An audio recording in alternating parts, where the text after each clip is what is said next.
Good morning.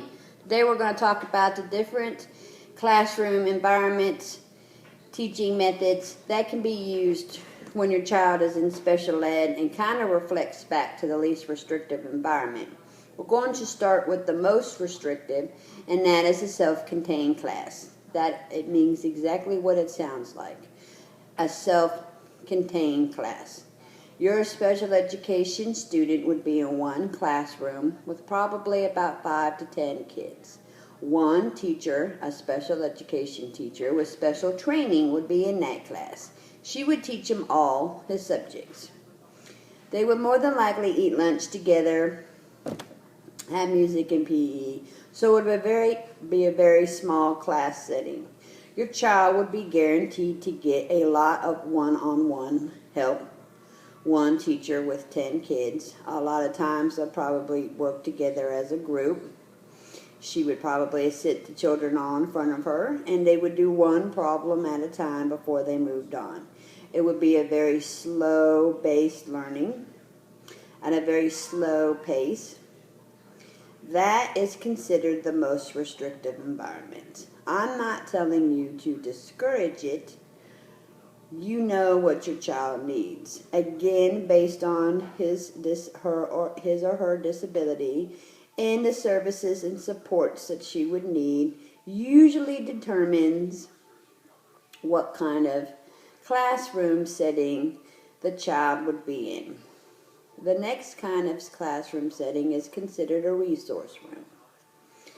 This is where your child would probably come in here once or twice during the course of the school year. For example, if he needed math help, he would come into a resource room. There would be a special education teacher in there. There would be about between 10 and 15 children. The classroom would be taught at a little slower of a pace. He would get one-on-one help, but it's not as restrictive as the first one that I mentioned. The third and final one is considered what they like to call inclusion. Inclusion is a fancy way of saying included, which means your special education child will be included in the general curriculum, not just for lunch, not just for PE, music, or art, but for all day and for all academics. He could either be in there with a general education teacher, and a special education teacher would come in at least once a week to check up on him or her to make sure that he's keeping up with classwork, homework, test assignments, and generally make sure that he's doing what he or she is supposed to do. He will be pretty much be in there on his own, so he has to be able to keep up with the pace of the classroom. Another kind of inclusion method is called co-taught. This is where two teachers are in the room. One is the general education teacher, and one is considered a special education teacher.